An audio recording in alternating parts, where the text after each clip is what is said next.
селе Демирджи, Лучистое, это под Алуштой, провели встречу односельчан. До депортации 1944 года здесь проживало более 200 крымско-татарских семей, занимавшихся выращиванием овощей, фруктов и табака.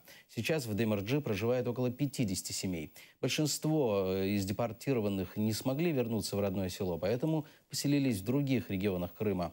Однако ежегодно съезжаются на встречу односельчан. Абие Ильясова издала книгу об истории и жителях села Демирджи.